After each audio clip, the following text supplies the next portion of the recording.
네. 4장 9절 핸드폰 좀 정돈해 주시고요. 요한일서 4장 9절을 한번 좀 보겠습니다. 4장 9절.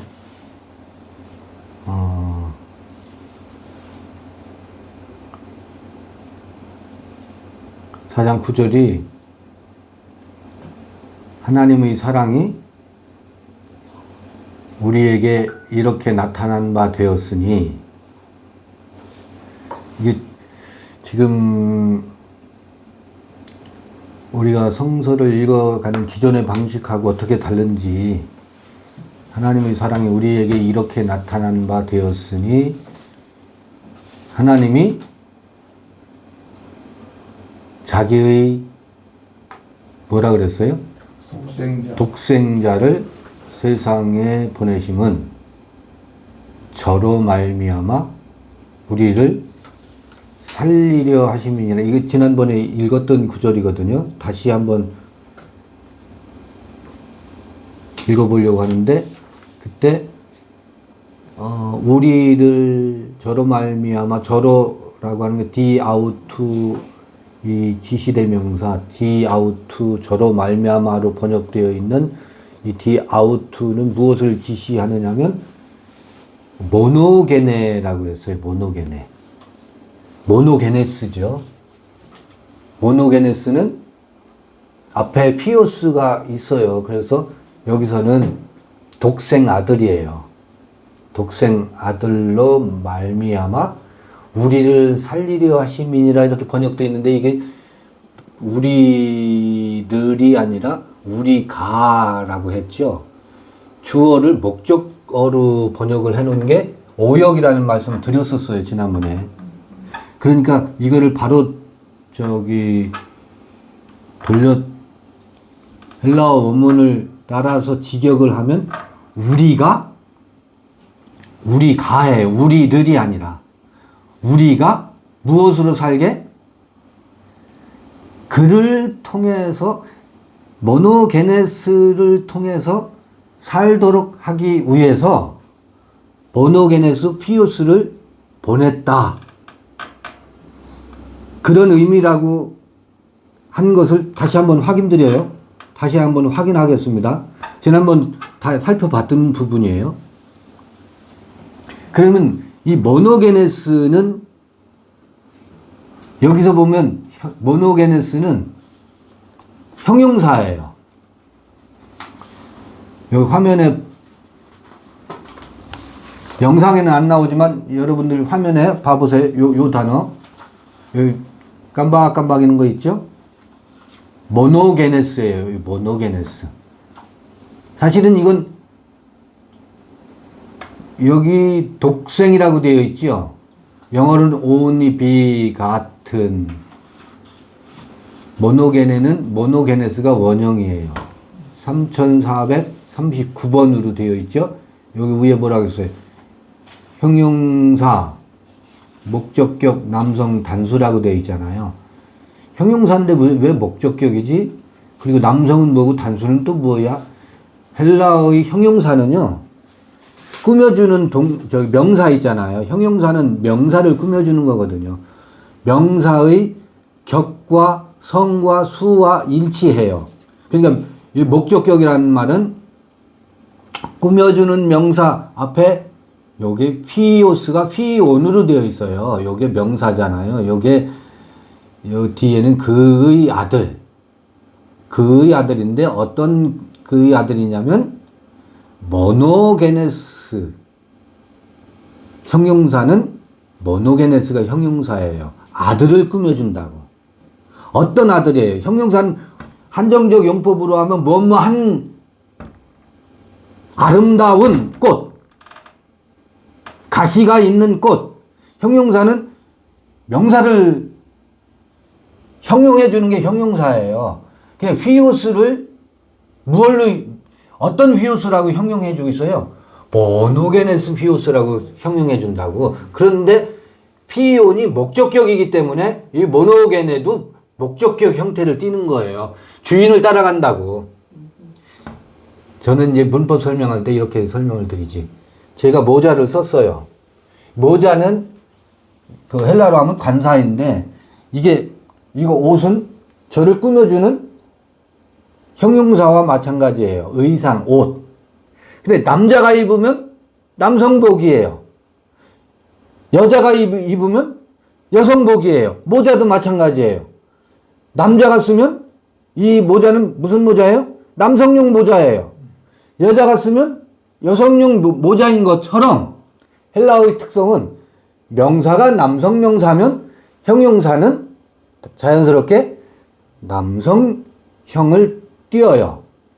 또 여성 명사면 여성형을 띄고 명사가 목적격이면 형용사도 목적격 형태를 띄어요.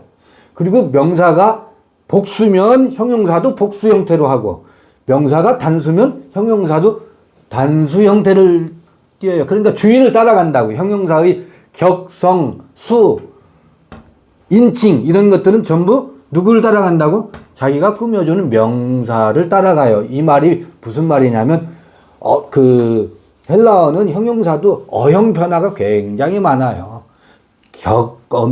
격에 따라서 또 수에 따라서 다 어형 변화가 있거든. 모노게네스가 모노게네로 되어 있잖아요.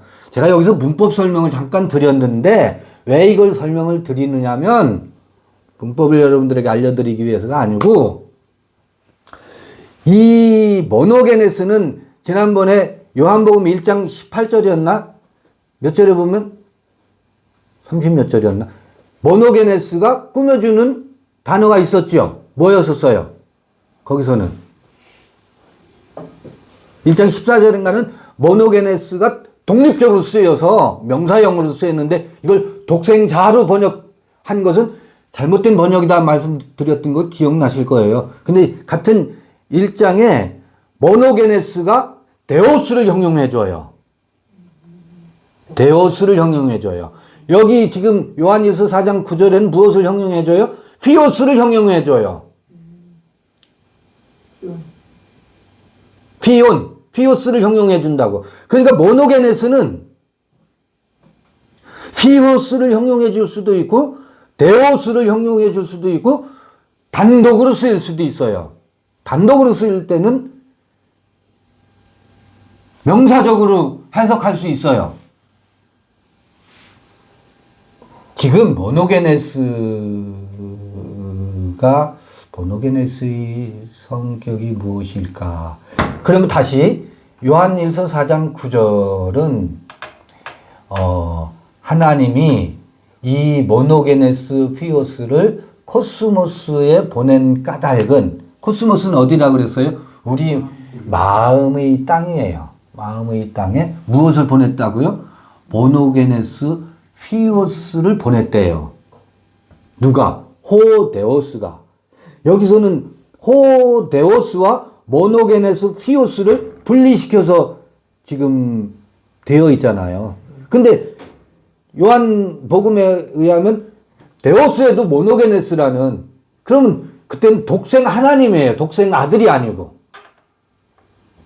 이 모노게네스의 성격을 이렇게 지금 추적해 보는 거예요.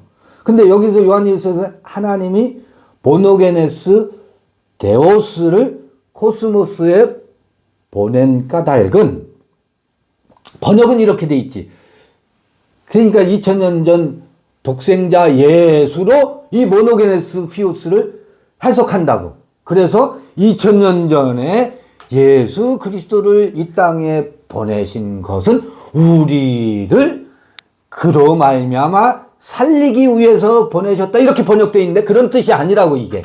이 본문이. 우리가예요. 우리들이 아니고. 우리가. 그러니까 주어가 누구라고요? 우리예요. 근데 기존의 번역은 뭘로 되어 있어요? 우리를, 그 독생자가 우리를 살리도록 하기 위해서 그 독생자를 2000년에 보내셨다. 이런 교리로 지금 이게 읽히고 있다고. 그렇게 번역되어 있고. 이거 전혀 다른 번역이고 다른 얘기예요. 우리가예요. 주어가 우리예요. 기존 번역은 그러니까 모노게네스 피오스가 2000년 전 그 예수가 우리를 살리기 위해서 하나님이 그를 2000년 전에 이 땅에 보내셨다. 그런 의미로 지금 전부 이걸 읽고 있다고. 이거 지난번에 한 건데 다시 강조하고 확인하기 위해서 다시 읽는 거거든요. 봐요. 그러면 모노게네스 피오스가 코스모스에 오는 사건은 2000년 사건이에요? 2000년 전 사건이에요? 아니면 지금 우리에게 있어야 할 사건이에요? 지금 우리에게 모노게네스 피오스가 하나님이 우리 안에 어떻게 해요? 여기 아페스텔로 보내셨다. 보내지는 사건이 우리 안에 있다고요. 왜? 우리가 디아아우토 그 모노게네스를 통해서 그 모노게네스로 우리가 살도록 하기 위해서예요. 왜? 아가페스는 모노게네스를 통하지 않고서는 하나님은 사랑이다. 우리가 서로 사랑하자가 이루어질 수가 없어요. 모노게네스가 중요한 것은 모노게네스를 통하지 않으면 서로 사랑이라는 것은 언감생심 율법이에요. 꿈도 못 꿔요. 이루어질 수가 없어요. 오로지 모노게네스를 통해서 사라질 때 하나님은 사랑이라고 하는 것이 우리 안에서 어떻게 비로소 성취가 될 수 있거든요. 요한일서는 이 4장은 그 이야기를 강조하고 있어요. 그러면 이제 또 다시 질문을, 그럼 모노게네스가 도대체 뭐란 말이야? 온리 비같으니 뭐란 말이야?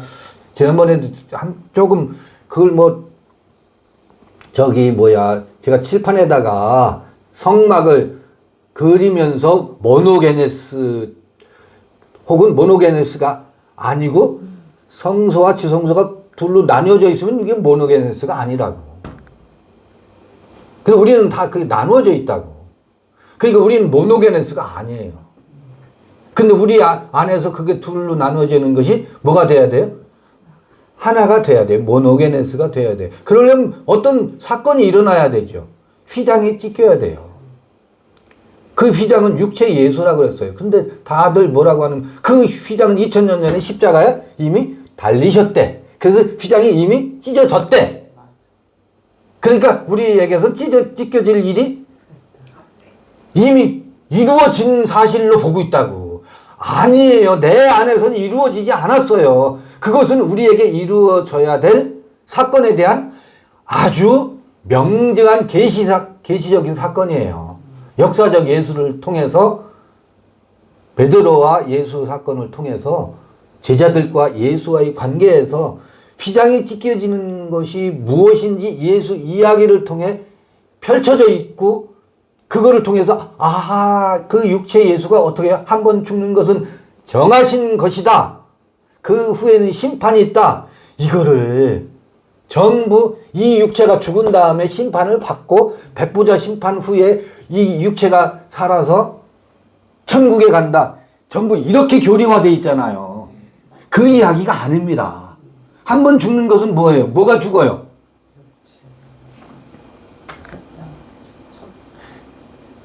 처음 장막이 죽지.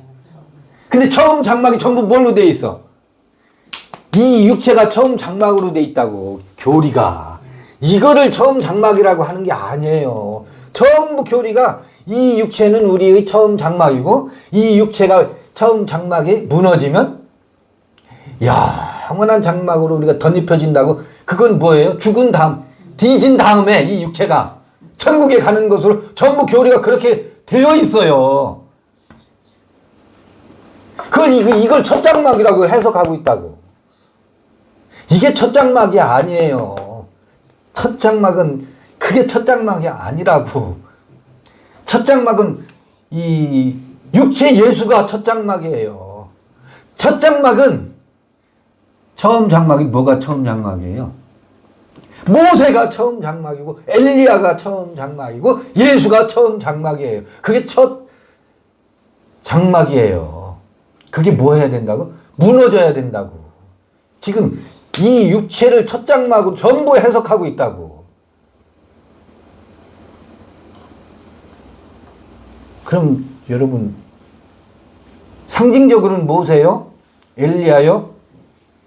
모세와 엘리야가 처음 장막이고 마지막 장막은 또 예수라네요.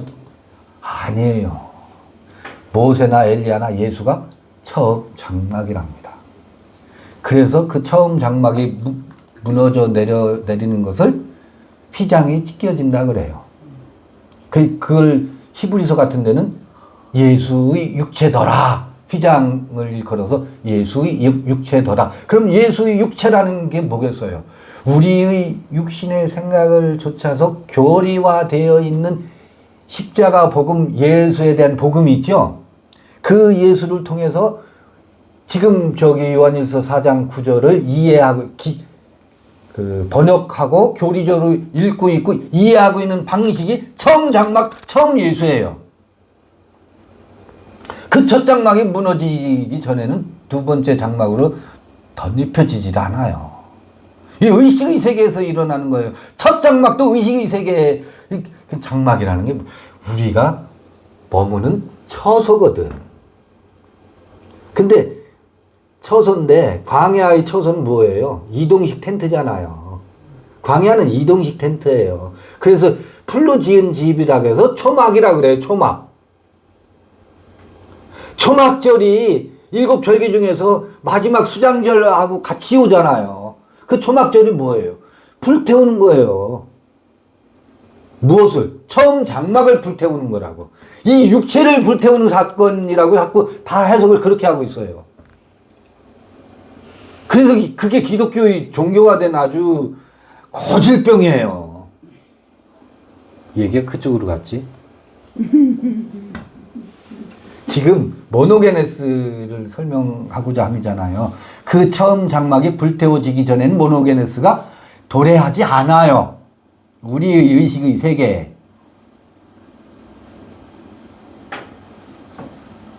그러니까 이 육체가 처음 장막이고 이 육체가 무너지고 난 다음에 이 육체가 종말을 고하고 그 다음에 영원한 처소로 덧입혀질 터이니 우리가 이 다음에 그 영원한 처소를 향해서 가십시다 하고 있는 동안은 모노게네스에 대해서 전혀 드러나지도 않습니다. 그게 기존 기독교의 교리 체계예요. 그러니까 무서운 음모가 숨어 있어요. 이 음모라고 말하면 그 교리주의자들이 억울하겠지. 자기도 모르는 사이에. 그런 음모가 숨어 있는 거예요. 무엇이 드러나지, 모노게네스가 드러나지 못하도록 처음 장막을 이 육체에다가 고정시켜 놓고 두 번째 장막은 죽은 다음에 영원한 처소로 덧입혀진다라고 호도하고 있는 이게 음모지 뭐예요. 기독교의 종교의 거대한 음모지. 무엇이 드러나지 못하도록 모노게네스 휘우스의 실체가 드러나지 못하도록 그렇게 교리화 시켰다고.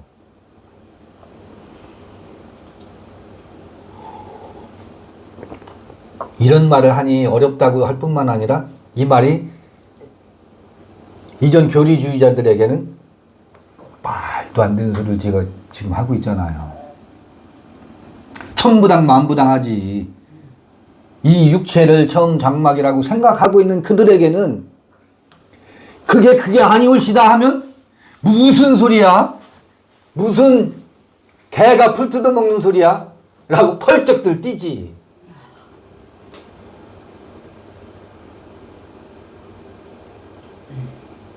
이렇게 되어 있어요. 그러니까 성경 다시 읽기가 이게 눈이 열리기 전에는 어렵죠. 근데 눈이 열리면 읽혀져요. 술술술술 읽혀져요. 어려운 게 아니라고. 그러면 왜 이걸 또 복습하느냐. 지금 이 말을 복습하는 이유를 좀 지난번에 가서 생각하니까 좀 아쉽더라고요. 뭔가 이 모노게네스를 좀 더 살펴봐야 되겠구나. 그때 살짝 봐요. 신약의 사례에선 모노게네스가 여기에 3439번으로 되어 있잖아요. 이 프로그램에서는 원어 검색을 하고 요거를 더블 클릭하면 여기 코드 3439번이 뜨잖아요. 그리고 검색을 하면 그 사례 지난번에 이거 찾아봤었잖아요. 몇 번이에요? 2, 4, 6, 8, 9. 신약에는 9차례가 나와요. 물론 이 누가복음 같은 데는 어느 그 어미의 외아들을 일컬을 때 모노게네스가 나오는 장면이기도 해요.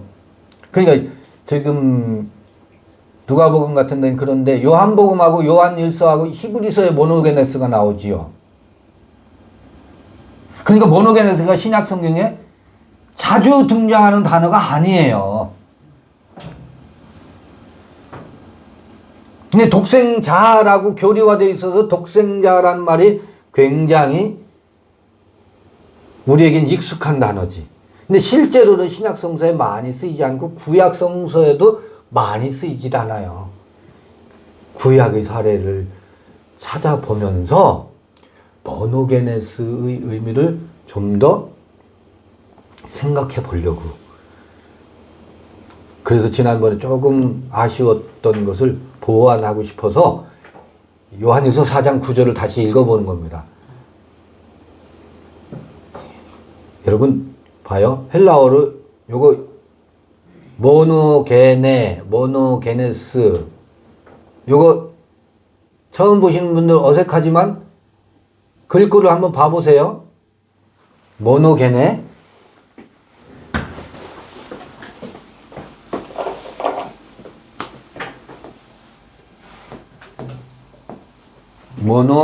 모노게네 이렇게 돼 있죠?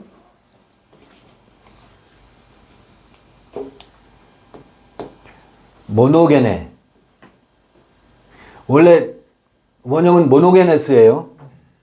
모노게네스 이거 only 같은 이렇게 번역되어 있어요.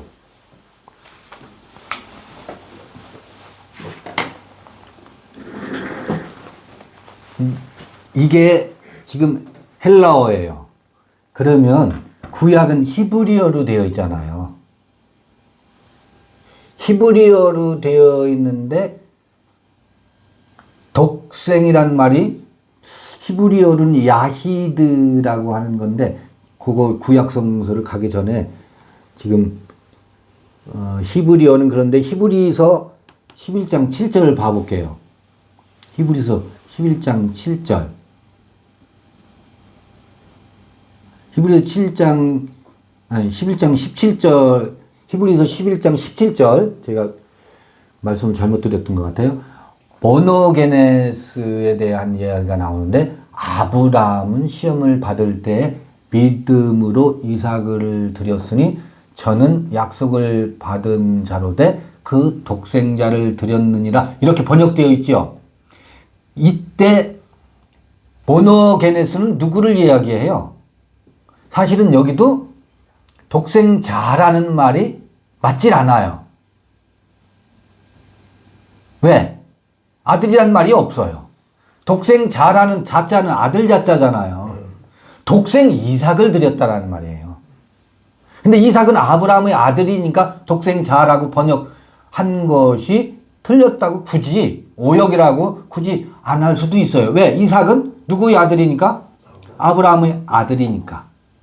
근데 여러분 아브라함에게 아들이 이삭밖에 없었어요?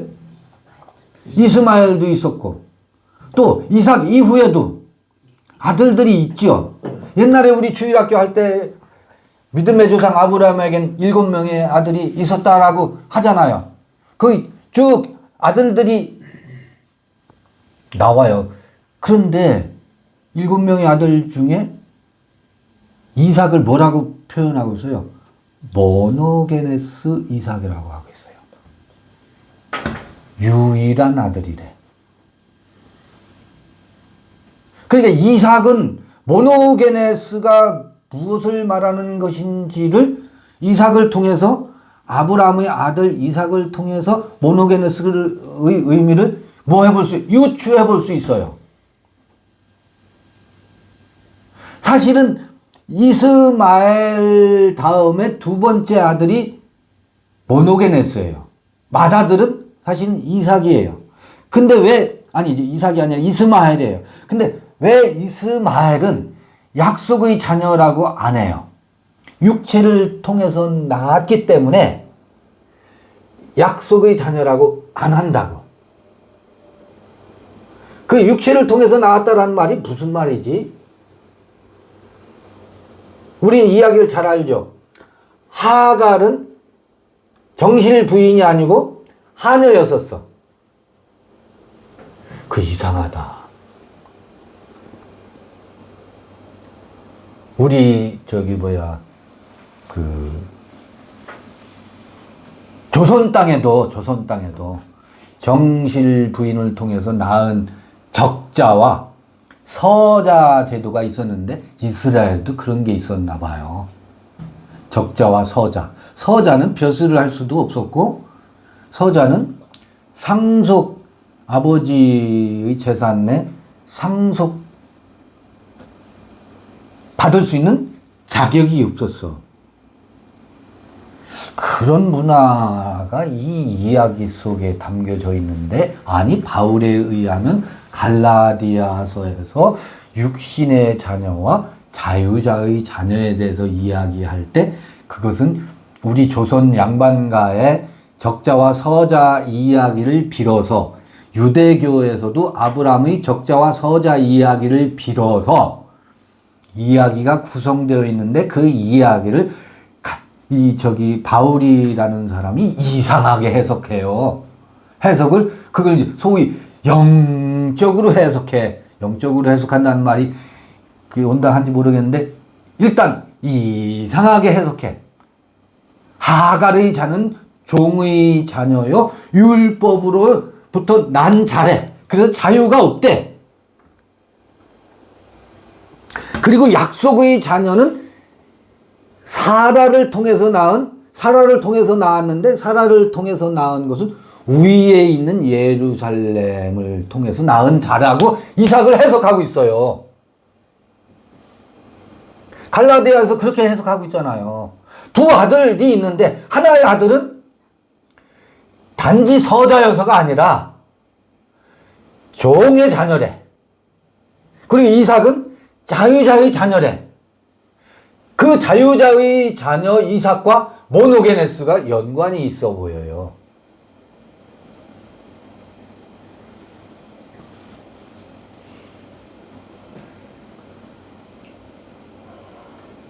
근데 인생이라는 게 이삭만으로 끝나는 게 아니잖아요. 이삭에서 멈추는 게 아니거든요. 자유는 굉장히 소중한 것이로되, 자유는 두 아들을 낳아요. 자유는 두 아들을 낳는데, 자유는 어떤 아들을 낳아요? 에서와 야곱을 낳아요. 에서는 이삭이 낳은 아들이에요. 자유가 낳은 아들이라고. 자유가 낳은 아들은 맏아들이 뭐겠어요? 자유지. 둘째 아들은요? 자유가 낳은 둘째 아들은 야곱이에요. 사랑이에요. 그러니까 에서는 자유자니까 무엇을 마음대로 먹을 수 있어요? 팥죽을 먹어도 자유자니까 내가 자유로 팥죽을 먹는다고 해서 죄가 돼요? 안 돼요? 죄의식이 없어요. 나는 자유자니까. 장자권이 뭐 중요해? 나는 팥죽이 중요하지. 그래서 에서는 장자권을 경홀히 여겨요. 무엇을 가지고? 자유를 가지고. 모노게네스가 자유를 잉태하는 토대인데? 모노게네스는 뭐를 잉태하는 토대예요? 자유자의 자녀가 모노게네스예요.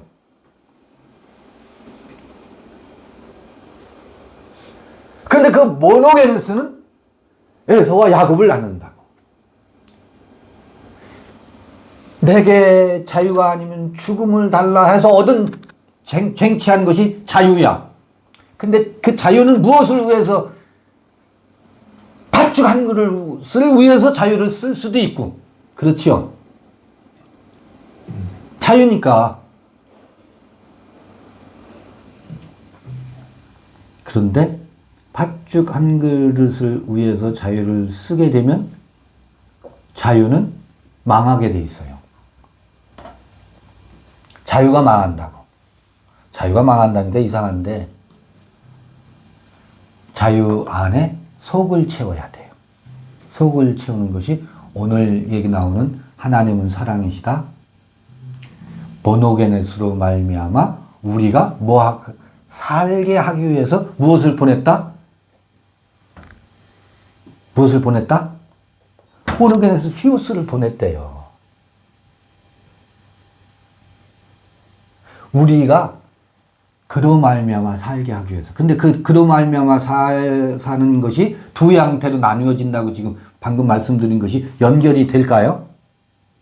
우리는 모노게네스로 말미암아 살도록 하기 위해서 그 코스모스에 모노게네스 피오스를 보냈다. 그런데 하나님은 사랑이시대. 그런데 모노게네스로 말미암아 사는데 모노게네스가 무엇을 낳는다고? 먼저는 맏형으로는 에서를 낳는데, 에서를 가지고서는 아직 하나님은 사랑이시다가 성취돼야 안 돼요.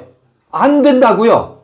하나님은 사랑이시다, 형제의 사랑이 성취가 되려면 에서와 누가 하나가 돼야 돼요. 야곱이 둘이 따로따로 놀던 것이 처음엔 따로따로 놀아요. 자유가 너무 환희여서 종으로 살던 때를 벗어나면 자유가 너무너무 판타지거든. 그래서 팥죽 한 그릇을 취하는데 거리낌이 없이 사는 한 시기가 있어요.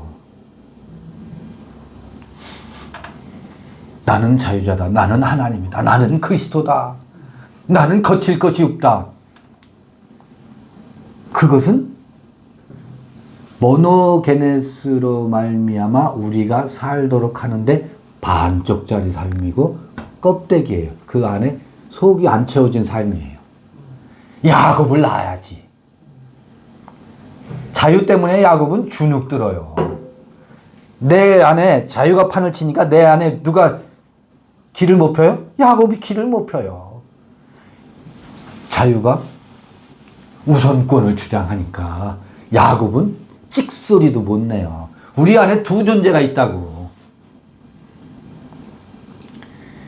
이 둘이 무엇이 되어야 모노게네스가 낳은 자유와 사랑이 두 아들이 하나가 되어야 모노게네스가 다시 뭐가 되는 거예요? 모노게네스가 다시 모노게네스가 되는 거예요. 그러니까 모노게네스가 둘로 분화되죠. 분화되었다가 또 다시 새로운 모노게네스가 돼야 돼요. 이상하다. 말장난 같죠?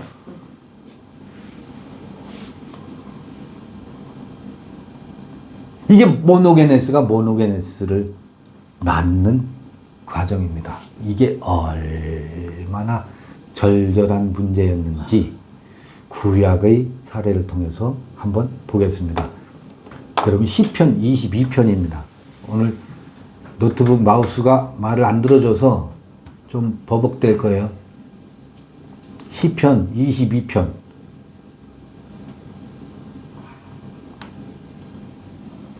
(22편) 19절 20절쯤 한번 봐볼게요.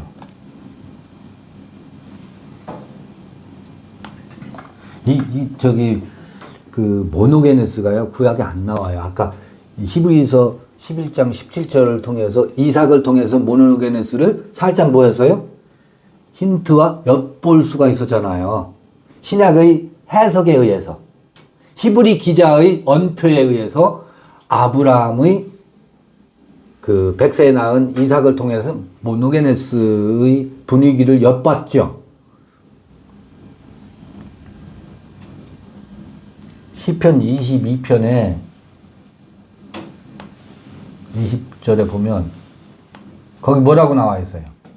내 영혼을 칼에서 건지시고 내 영혼을 칼에서 건지시며 내 유일한 것을 개의 세력에서 구하소서. 그 시편 22편 1절을 한번 봐보세요. 1절 뭐라고 되어 있나?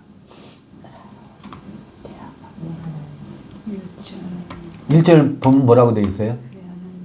다윗의 시 영장으로 아엘렛 샤할에 맞춘 노래. 어떤 악기인가 봐요.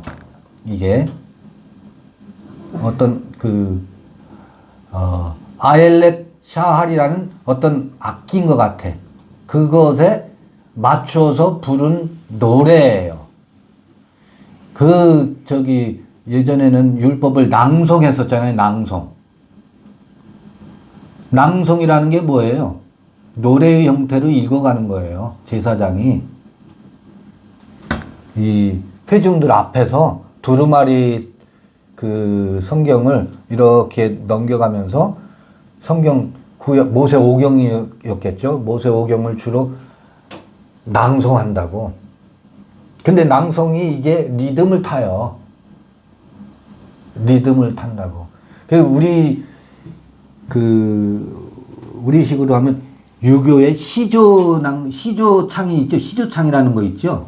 그런 것처럼 아마 히브리 유대 문화 속에서도 그런 낭송 문화가 있었고, 어떤 악기에 맞춰서 시를 지어서 노래를 부르던 시낭송이지.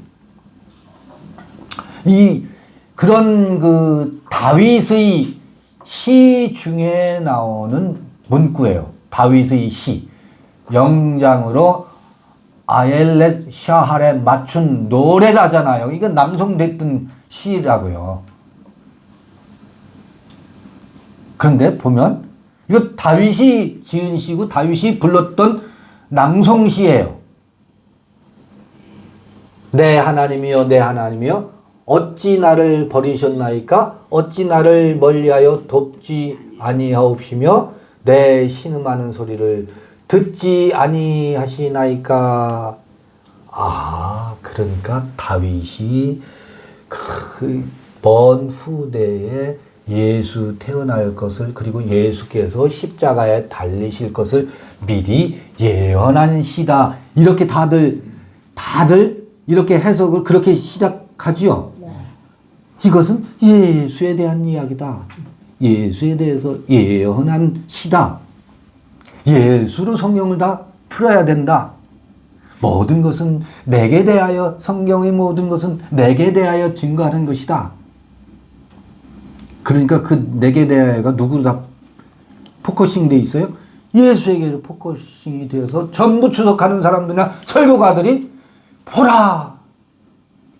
다윗이 예수에 대해서 예언하기를 우리의 죄를 짊어지시기 위해서 십자가에 달리는 신음소리, 고통과 고난의 소리를 여기서 읽어야 되지 않느냐. 그 예수를 하이라이트 시키는데 전부 설교를 써먹어요. 이 신음소리는 예수의 신음소리일까요?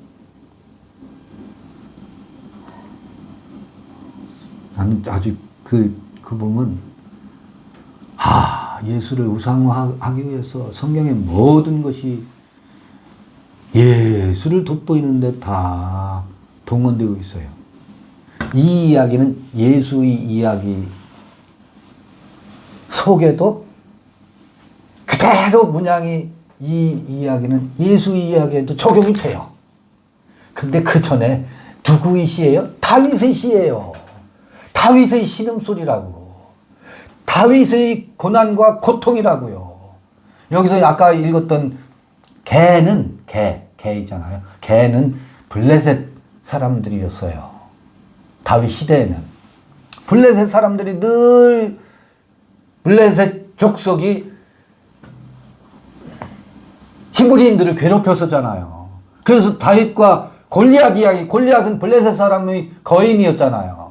우리에게 블레셋 사람은 누구일까?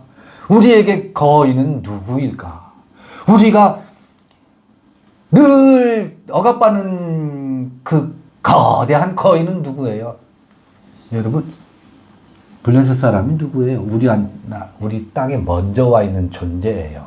가나안 땅에 먼저 히브리인들보다 먼저 머물던 종족들이에요. 가나안 6부족, 가나안 7부족들이 있잖아요.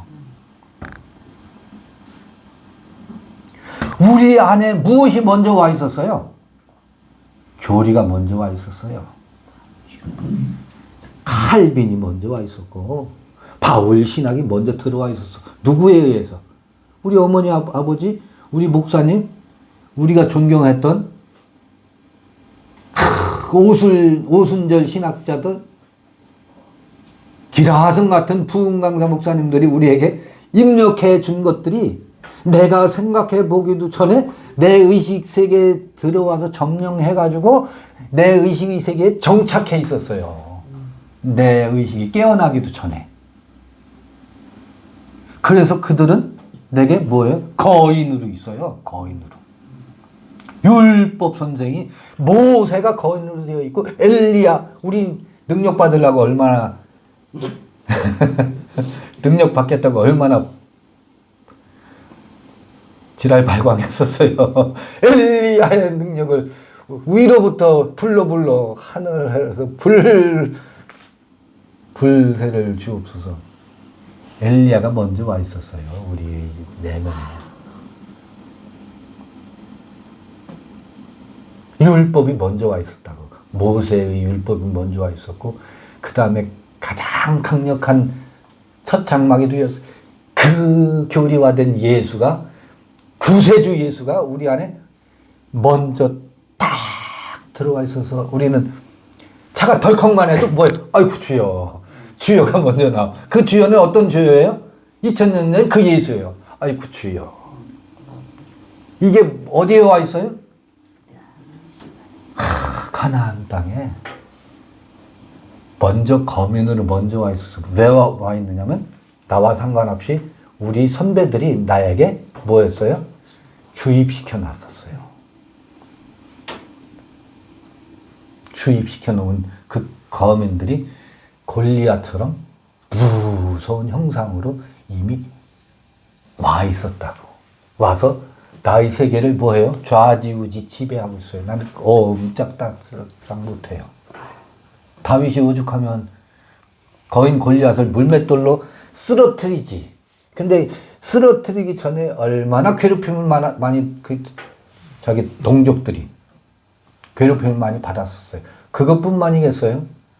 이제 20절 가볼게요. 그런 배경 속에서 이 시가 나온 거예요. 20절 19절 보면 여호와여 야훼여 멀리하지 마옵소서 나의 힘이시여 속히 나를 도우소서. 여기서 야훼에 대한 야훼여 여호와여 그러죠. 여기서 야훼를 설명 들어가면 또 격기를 가니까 지난번에 했을 거예요. 여기서 봐요. 요건 이제 히브리어 텍스트로 볼게요. 20절 나를 도우소서 나의 힘이시여 나를 도우소서. 그러면서 여기 봐요. 개의 세력으로부터 미야드 케렙 그래요.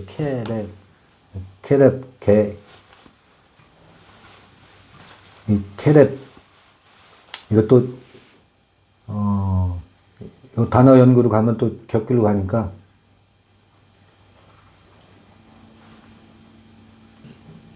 봐요. 여기서 넷펫이에요. 내 영혼은 여기서 넷펫이에요. 넷펫이 영혼으로 번역되어 있는데 그게 아니에요. 우리 지방교회식으로 말하면 내 호늘이에요. 영혼이 아니에요. 내 푸시케들이에요. 내 넷펫이가 뭐예요? 우리 생각하는 기능이에요. 생각. 근데 생각은 두 종류가 있다 그랬죠. 육신의 생각과 영의 생각으로 나뉘죠.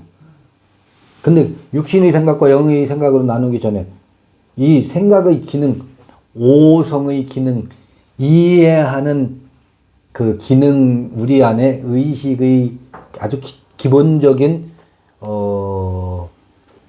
작동 원리가 있는데 이 생각하는 기능이거든요. 이해하는 기능이거든. 이거를 어려운 말로 하면 오성이라고 그래요. 자기 오자, 나 오자. 내 안에 그 이해하는 성품. 우리의 감성도 있고 의지도 있고, 근데 이 감성과 의지도 이해 속에 같이 포괄돼요. 이해하면 그 이해한 바에 따라서 이해한 바의 감성이 같이 수반돼서 움직이잖아요. 기쁨이 수반되기도 하고 슬픔이 수반되기도 하고, 나의 무엇 생각의 기능에 따라서 이해도에 따라서 감성이 움직이고 의지력도 움직여요. 그래서 넷배시 할 때는 혼이라고 하면서 감성과 의지와 이해, 이 같이 설명들 되잖아요. 근데 그것이 지금 이 넷배시가 무엇에 사로잡혀 있다고?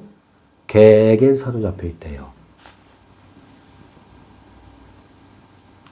개는, 여러분, 이 갈렙이 있죠, 갈렙. 여호수아와 갈렙 할 때. 갈렙이 뭐예요? 개예요, 개. 개라는 뜻이에요. 개라는 뜻은요, 이 블레셋 사람을 일컫기도 하지만, 충성심. 개는 충성심이 얼마나 강한지, 개를, 그 양을 키우는데 목동들이 양몰이 할 때 개를 사용하죠. 양몰이 할 때 주인에게 충성한다고요. 개가 양몰이 도구죠.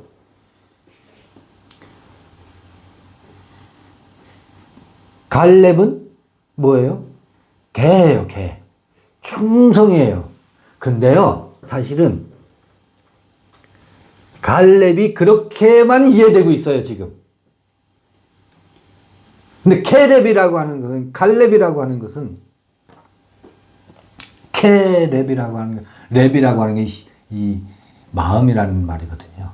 마음인데, 케는 뭐뭐와 같은 이라는 뜻이에요.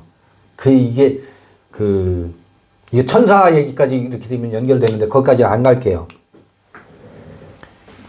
여러분, 이 개예요, 개. 개인데, 충성이죠? 충성은 율법이에요. 그리고 충성은요, 누구에게 충성하는지 아세요? 데오스에게 충성해요. 그래서 이 케, 네, 할 때, 케, 랩 할 때 이 랩은 마인드를 말해요. 마음 심자. 히브리어에서. 요거 케는 무엇을 얘기하냐면 전치사인데요. 전치사가 명사와 결합된 어원을 추적하다 보면 그래요. 요거는 뭐뭐와 같은이에요. like라고도 할 수 있고 뭐뭐처럼이라고 할 수도 있어요. 그런데 봐요. 하나님과 같은 마음을 일컬어서 천사라고 하는데, 하나님과 같은 마음이 케렙이에요. 개예요. 그런데 봐요. 하나님이 두 하나님이 있다고. 이 대상으로 있는 엘로힘, 밖에 있는 하나님의 마음과 같으면 그게 개예요.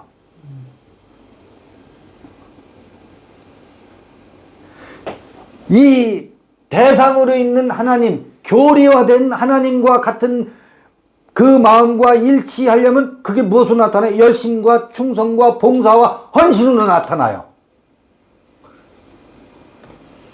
물불 가리지 않고 주를 위해서 목숨을 바치겠습니다.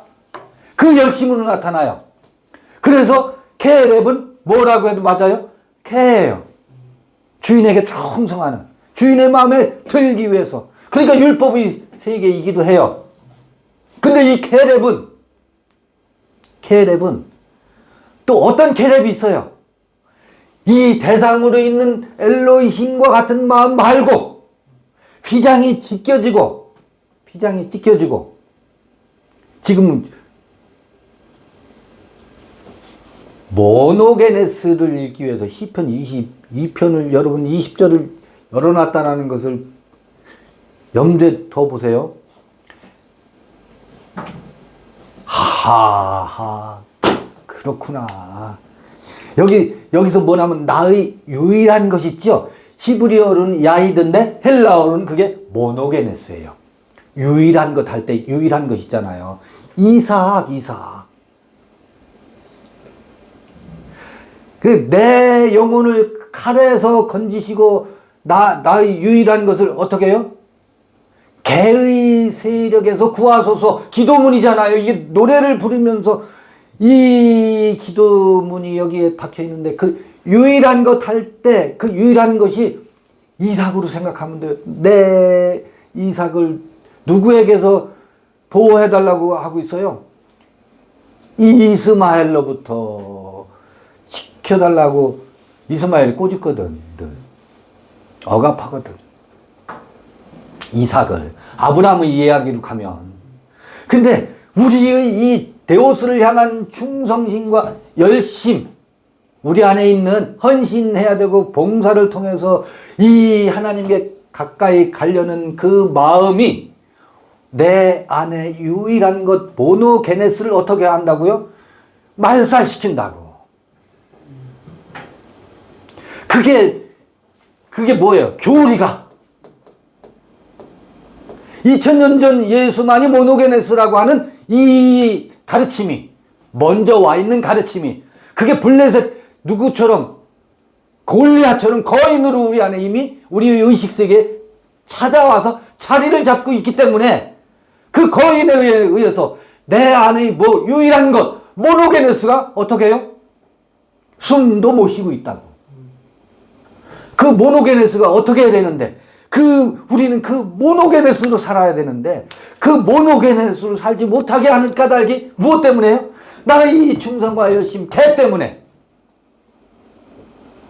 그 헌신, 이 밖에 있는 하나님, 대상으로 있는 하나님께 구원받고자 하는 그 마음이 내 안에 모노게네스를 살지 못하게 만든다고. 우린 무엇으로 살아야 되는데?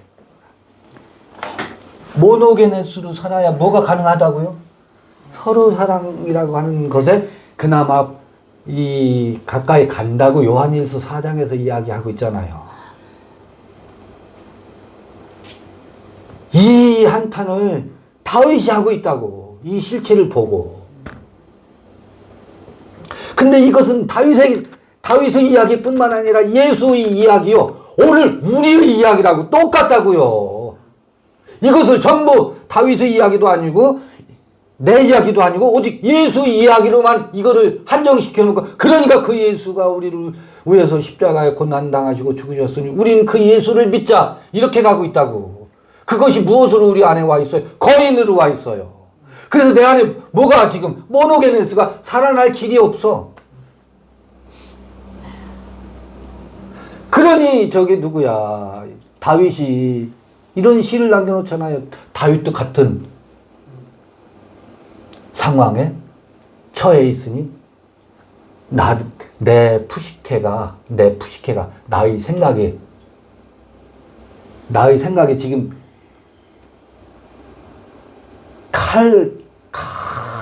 칼에서 건지시며 그러잖아요. 내 생각이 지금 칼에 휘둘리고 있다고. 먼저 그 가나안에 먼저 자리 잡고 있는 육부족들의 그 원주민들에 의해서 이주민인 애굽 땅에 광야를 거쳐서 와가지고 새로운 나의 자각과 새로운 깨달음이 가나안에 정착해서 씨를 뿌리고 뿌리를 내려야 되는데, 누가 나와 상관없이 뿌려놓은 교리 세력에 의해서 그게 늘 우리를 뭐해요? 칼로 찌르고 그게 나예요. 내 안에 나. 그가 내 생각을 사로잡아 우린 그 생각이 그 먼저 와 있는 그 칼에 의해서 우리의 부식해가 이해력과 감정과 의지가 그곳에 어떻게 늘 휘둘리네. 기가 막힌 일이지.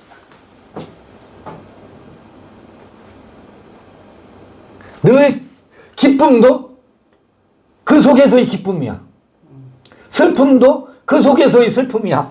이 하나님과의 관계에서 대상으로 있는 우상으로 있는 하늘의 영과의 관계에서 희노애락이 춤추고 있네. 하나님 은혜를 베푸셨대요. 하나님 나와 함께 하신다는데 어떡하겠어. 하나님 함께 하신다는데.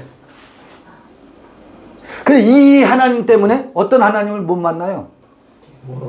모노게네스, 피오스, 모노게네스, 데오스를 못 만나요. 이 놀라운. 그게 우리 안에서 지금 계속 진행되어 온 사건들이거든. 자, 그러면 여기서 이제 모노게네스 한번 볼게요. 시편 21편에 나오는 모노게네스는 요거예요. 여기 나의 유일한 것. 나의 유일한 것.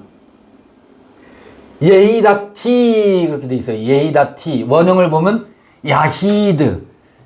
히브리어 3173번으로 스트롱 코드 번호가 되어 있죠. 요거를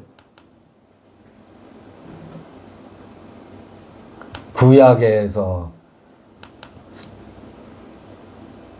사용된 사례를 한번 찾아볼게요. 제가 여러분 앞에서 이걸 보여드리는 것은 이렇게 해보시라는 거예요. 전에는 이걸 전부 성구사전 책을 가지고 찾았었어요. 찾기 해볼게요.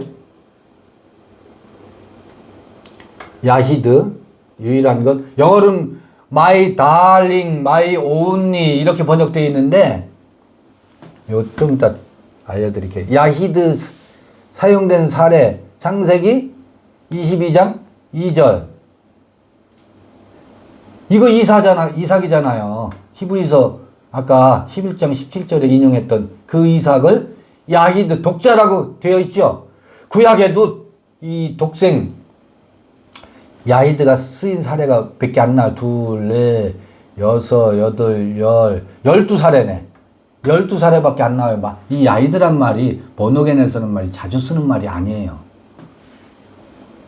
이 창세기는 전부 이삭과 관련해서 3번 쓰이고, 지금 사사기 한 번 나오고, 시편 22편에 나오잖아요. 방금 읽은 거. 그렇죠?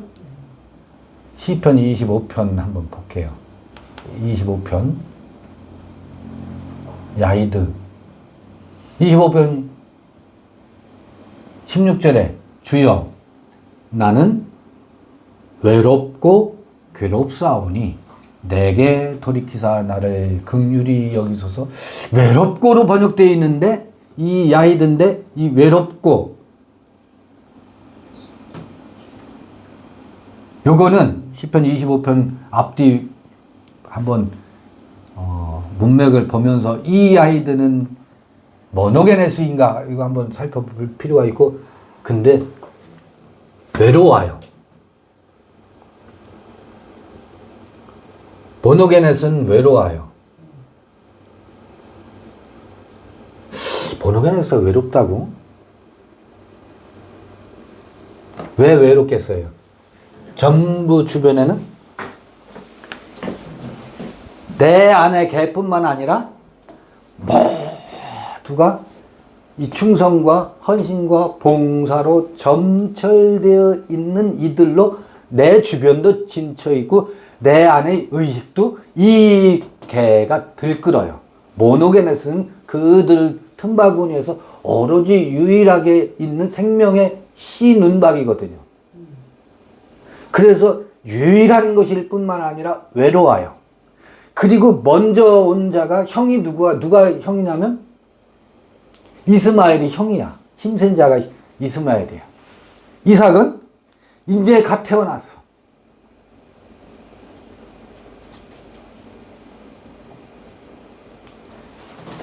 그래서 외롭고라는 말도 이해가 돼요. 근데 외롭고로 번역하는 것이 맞을까? 시편 35편 17절에 또 이렇게 번역되어 있어요.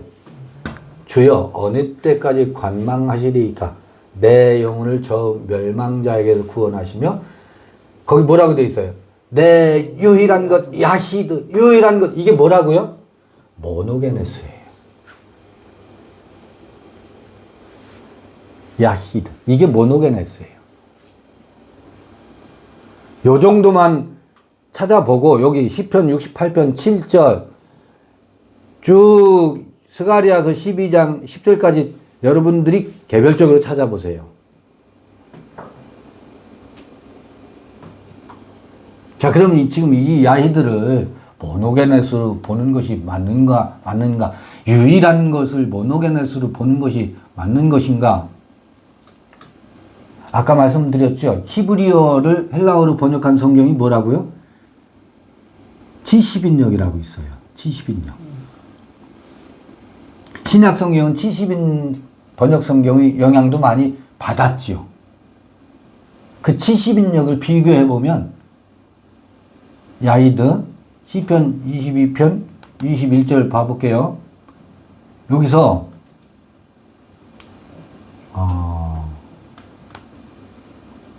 대역 성경이라고 되어 있죠.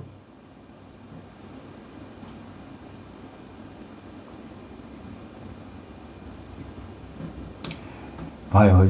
우리 그냥 그 번역된 거는 유일한 것.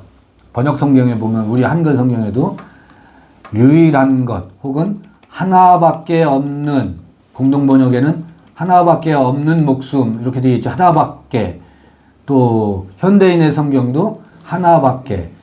이삭은 하나밖에 없대요.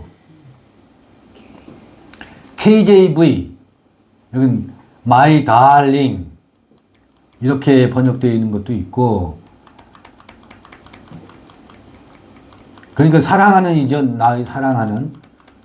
봐요. 70인역 번역본을 봐볼게요.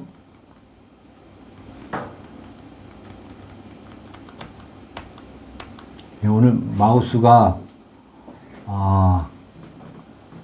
잘 말을 안 들어서 그냥 여기 70인역 영문 번역을 볼게요. 70인역 영문 번역을 보면 my only begatten으로 되어 있죠. only begotten. 여기 모노게네스를 이렇게 번역한 거예요. 요한복음에도 그렇게 번역되어 있고, 그 다음에 70인역을 또 찾아가 볼게요. 저건 70인역에 대한 영문 번역서고 여기 나오네요. 여기 LXX 이게 70인역 번역본이에요.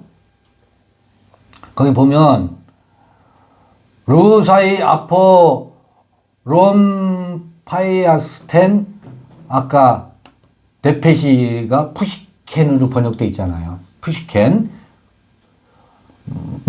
나의 푸시켄, 카이 에크 케이로스 쿠노스라는 말은 개예요.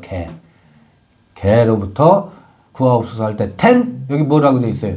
모노게네 나의 모노게네 이렇게 번역되어 있잖아요.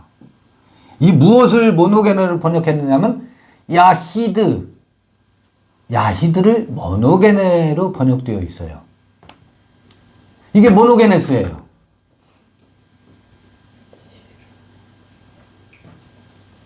그러면 다시 한번, 이게 너무너무 기존 교리가 우리 안에 들어와서 우리를 압도하고 있어서 이 개념 변화 일으키기가 너무너무 안 돼요. 그러니까 이 모노게네스는 예수 그리스도 2000년 전 그 예수 그리스도만을 지시하는 것이 아니에요. 아브라함에게도 모노게네스가 있었어요. 누구였었어요? 이삭이 아브라함의 모노게네스예요. 다 다윗에게서도 그 모노게네스를 푸시케를 칼에서 구하고 또 이 모노게네스를 개로부터 지켜달라고 호소하고 있잖아요. 모노게네스. 그러면 우리가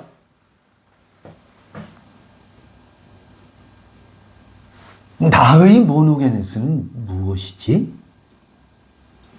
내게 있어서의 모노게네스는 무엇이? 이삭이 상징하는 바 갈라디아에서 위에 있는 예루살렘으로부터 낳은 자 이삭, 자유자 이삭, 그리고 그 이삭으로부터 태어난 에서와 야곱, 형제 사랑, 하나님은 사랑이시다라고 하는 것이 의미하는 바, 여기 이 데오스는 개와 충성 이런 것으로 점철되어 있는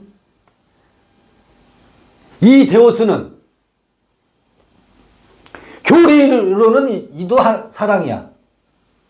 이도 아가페야. 교리로는 그렇잖아요. 근데 이때 이 대상으로 있는 하나님의 사랑은 우리에게 무거운 짐이라고요. 율법 중에 율법이라고. 지울 수 없는 짐이에요.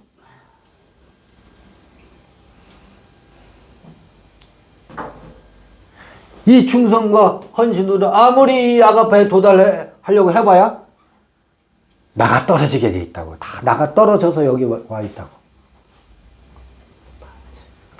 그럼 우리에게 있어서 이 모노게네스는 도대체 무엇일까?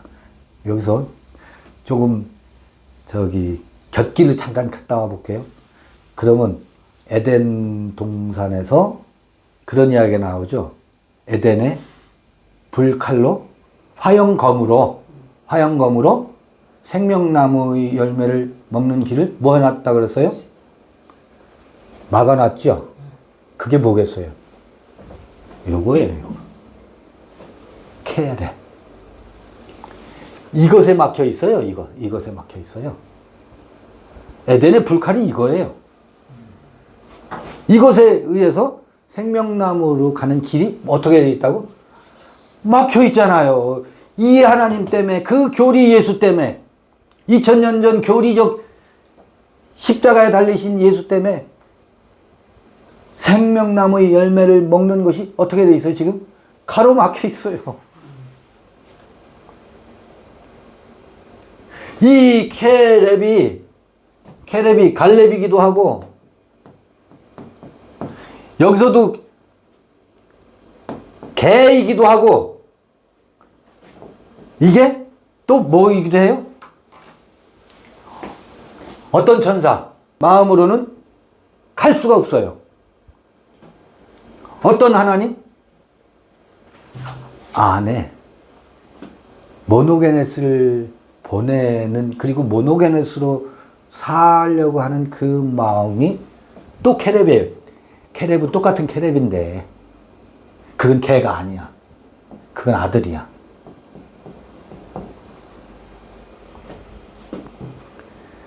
가브리엘이기도 하고, 에덴 이야기에서는 그룹으로 돼 있잖아요. 그룹.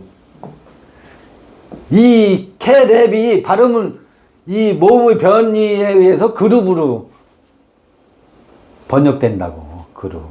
천사 이름이잖아요.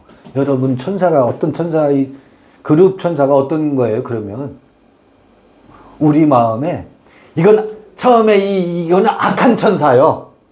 악한 천사요. 이건 생명나무의 열매에 다다르게 하는 천사라고.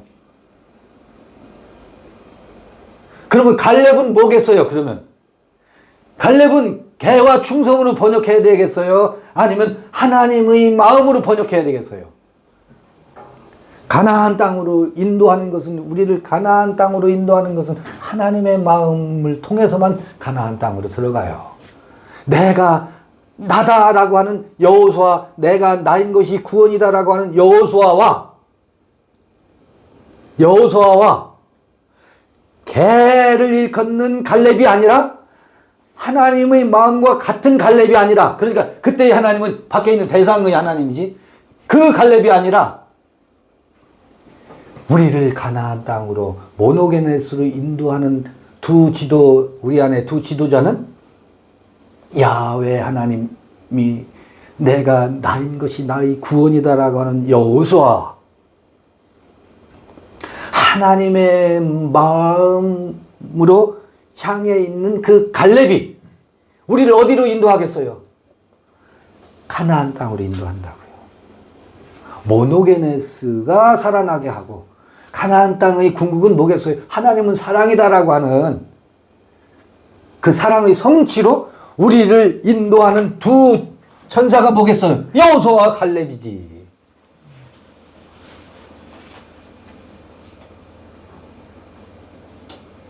이렇게 풀어질 수가 있어야 되지 않겠어요?